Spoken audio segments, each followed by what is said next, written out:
सद्दाम हुसैन ये दुनिया का वो मशहूर नाम है कि जो लगभग पूरी दुनिया के लोगों के दिलों में ही एक लंबे वक्त तक समाया रहा था और आज भी शायद ही कोई ऐसा इंसान होगा कि जो सद्दाम हुसैन को उनके नाम से नहीं जानता होगा। हाँ, वो बात अलग है कि सद्दाम हुसैन को हमेशा से ही जहाँ एक तरफ कुछ लोग अपना हीरो मानते आए हैं तो वहीं दूसरी तरफ कुछ लोग उन्हें अपना विलन भी बताते आए हैं और हमेशा से ही ये दावा करते आए हैं कि सद्दाम हुसैन दुनिया का वो जालिम इंसान था कि जिसने लाखों लोगों का कत्ल किया था। फिलहाल दोस्तों, आज की इस वीडियो में हम आपको सद्दाम हुसैन की कंप्लीट हिस्ट्री बताने वाले हैं। हम आपको बताएंगे कि आखिर सद्दाम हुसैन कौन था, कैसा था और उसने अपनी पूरी जिंदगी कैसे गुजारी थी और आखिर सद्दाम हुसैन ने अपनी जिंदगी में ऐसे कौन से बड़े काम कर दिए थे कि जिनकी वजह से वो जहां एक तरफ दुनिया के बहुत सारे लोगों की नजरों में हीरो बन गया तो वहीं दूसरी तरफ कुछ लोगों की नजर में गद्दार भी बन गया था। साथ ही साथ आपको ये भी बताएंगे कि आखिर अमेरिका ने सद्दाम हुसैन को फांसी पर क्यों चढ़ाया था। दोस्तों, सद्दाम हुसैन की पैदाइश 28 अप्रैल 1937 को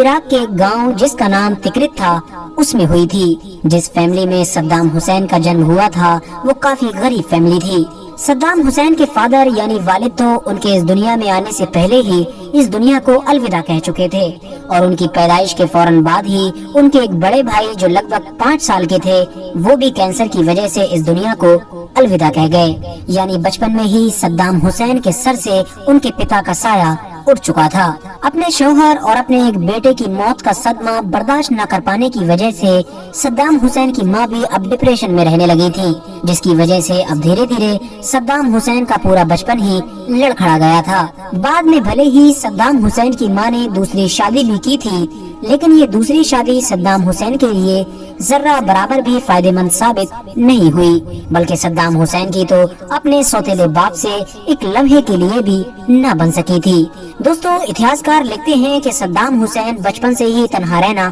पसंद किया करता था और सद्दाम हुसैन बचपन से ही दूसरे बच्चों से कहीं अलग था। सद्दाम हुसैन जब थोड़े से समझदार हुए तो उन्होंने अपनी हायर एजुकेशन के लिए इराक की राजधानी बगदाद जाने का फैसला किया। दोस्तों, आपको बताते चले ये वो दौर था कि जब इराक में ब्रिटेन का बोलबाला था, क्योंकि दोस्तों ये बात तो हम सभी जानते हैं कि ब्रिटेन ने लगभग आधी से भी ज्यादा दुनिया पर एक वक्त में हुकूमत की थी और उसने हर उस जगह को लूटा था कि जो जगह अपने दौर में अमीर हुआ करती थी और बदकिस्मती से उन जगहों में हमारा देश भारत भी शामिल था। लेकिन सेकेंड वर्ल्ड वॉर के बाद जब अंग्रेज हद से ज्यादा कमजोर हो गए थे तो उन्हें बहुत सारे देशों को छोड़कर भी जाना पड़ा था। लेकिन अंग्रेज भला इराक को कैसे छोड़ सकते थे, क्योंकि इराक तो एक ऐसा देश था कि जो तेल नाम की कुदरती नेमत से माला माल था। अंग्रेजों ने मजबूरी में इराक देश से अपनी हुकूमत तो खत्म कर ली थी, लेकिन इराक के तेल पर हमेशा अपना कब्जा बनाए रखने के लिए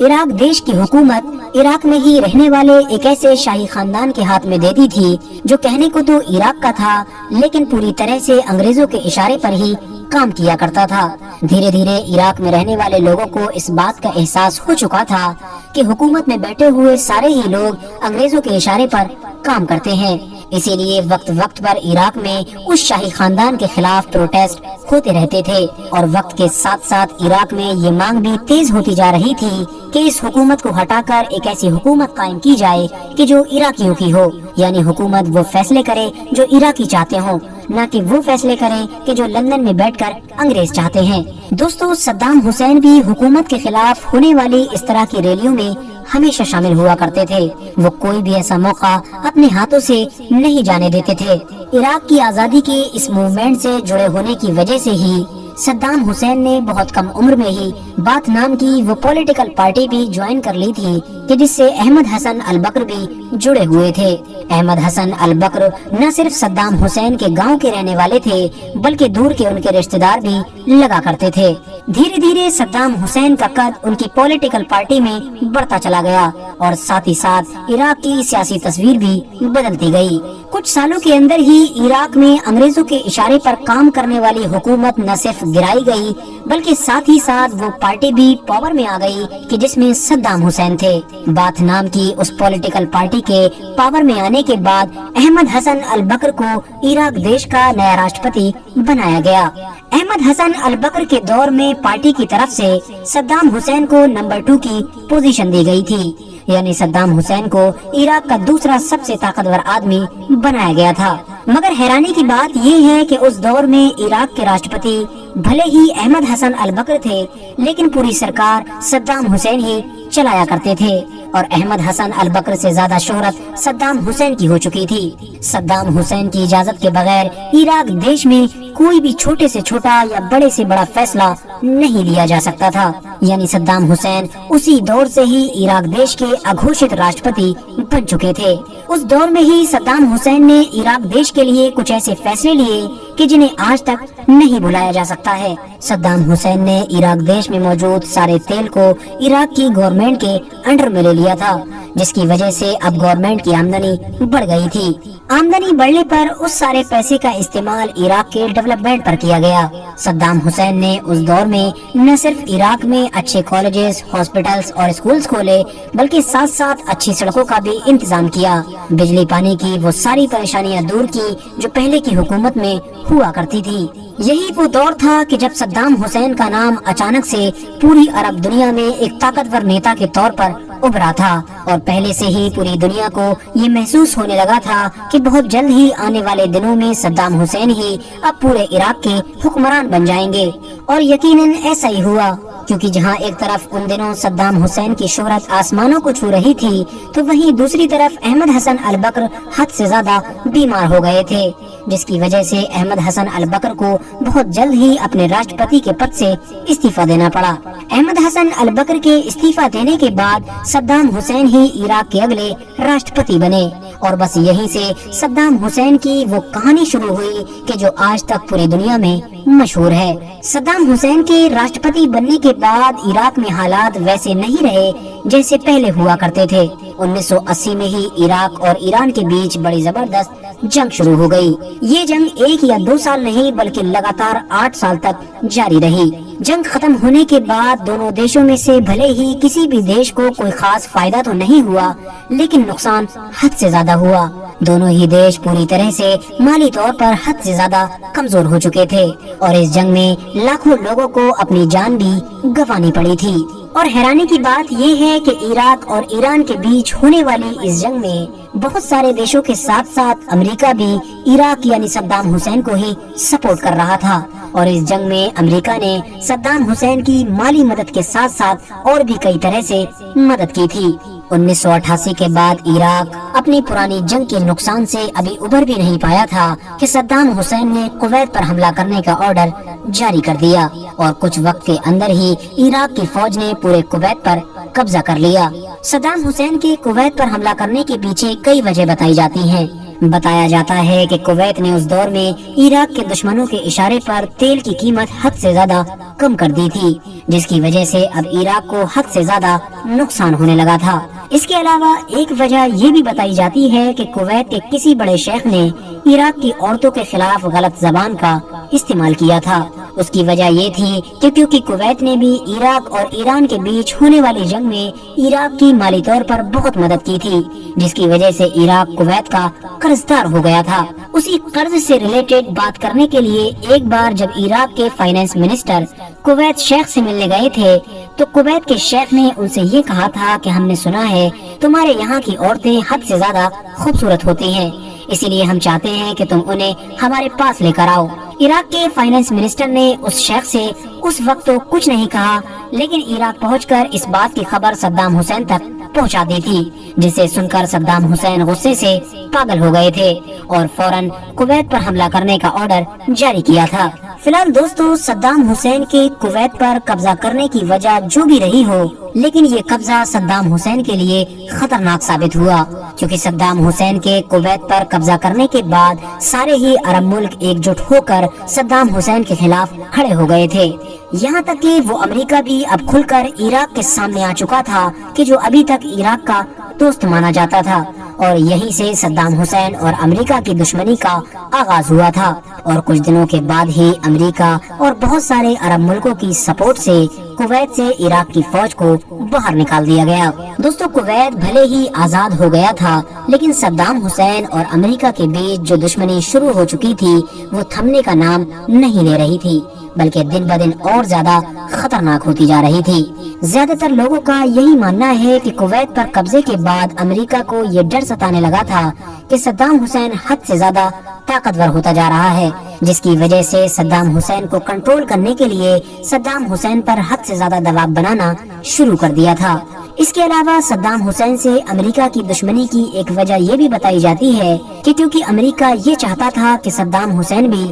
دوسرے عرب دیشوں کی طرح ہی اپنے دیش کے تیل کا سارا سسٹم ہمارے حوالے کر دے، یعنی ہمارے دیش کی کمپنیز ہی دوسرے عرب دیشوں کے تیل کی طرح ہی عراق دیش کے تیل کے ریٹ بھی خود فکس کریں۔ لیکن صدام حسین امریکہ کی یہ بات کسی بھی حالت میں ماننے کے لیے تیار نہیں تھے۔ ان کا یہ ماننا تھا کہ عراق میں موجود سارا تیل عراق کے لوگوں کے لیے رب کی طرف سے ملا ہوا ایک تحفہ ہے، جس کا میں کسی بھی حال میں سودا نہیں کر سکتا ہوں۔ صدام حسین اور امریکہ کے بیچ کی یہ کہانی ابھی چل ہی رہی تھی کہ انہی دنوں امریکہ میں وہ خطرناک حملہ ہو گیا کہ جسے آج ہم 9/11 کے نام سے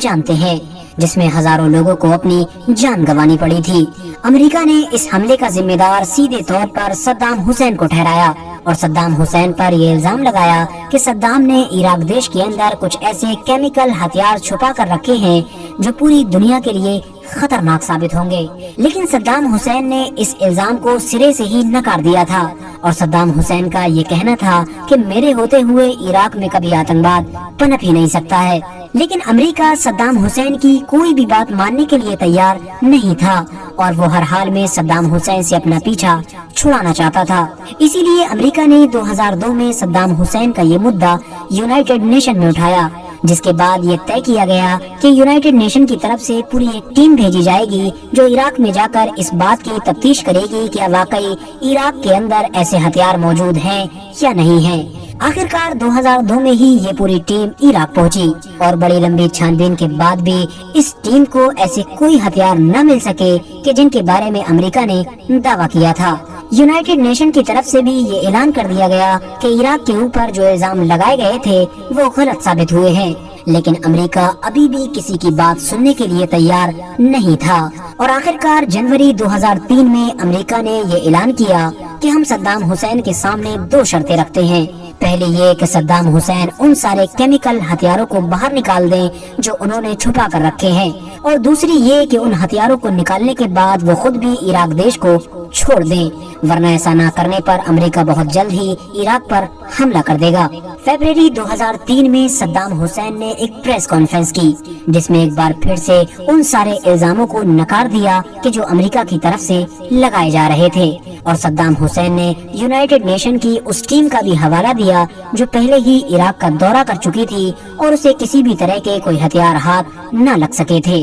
اس کے بعد صدام حسین نے کہا کہ امریکہ بلا وجہ ضد پر اڑا ہوا ہے، اور ہم بھی اس کی دونوں شرطیں ماننے سے انکار کرتے ہیں، اور عراقی کبھی بھی کسی کے سامنے نہیں جھکیں گے اور ہمیشہ اپنے ملک کی خاطر لڑنے کے لیے تیار رہیں گے۔ صدام حسین کے اس جواب نے امریکہ کے راشٹرپتی جارج بش کا غصہ اور زیادہ بڑھا دیا تھا، جس کی وجہ سے 2003 میں ہی امریکہ نے برٹین کی مدد سے عراق پر حملہ کر دیا، اور بہت جلد ہی امریکہ بغداد پر قبضہ کرنے میں کامیاب ہو گیا تھا۔ امریکہ نے بغداد پر تو قبضہ کر لیا تھا، لیکن صدام حسین کو پکڑنے میں ناکامیاب رہا تھا۔ لیکن لگاتار 9 مہینے تلاش کرنے کے بعد صدام حسین کو اسی گاؤں میں ایک بنکر کے اندر سے گرفتار کیا گیا تھا کہ جس گاؤں میں وہ پیدا ہوئے تھے، اور گرفتار کرنے کے بعد ان کے اوپر لگ بھگ 3 سال تک کیس چلایا گیا، جس کے بعد 30 دسمبر 2006 کو انہیں پھانسی پر چڑھا دیا گیا۔ پھانسی کی سزا ہونے کے بعد صدام حسین نے امریکہ سے یہ مانگ بھی کی تھی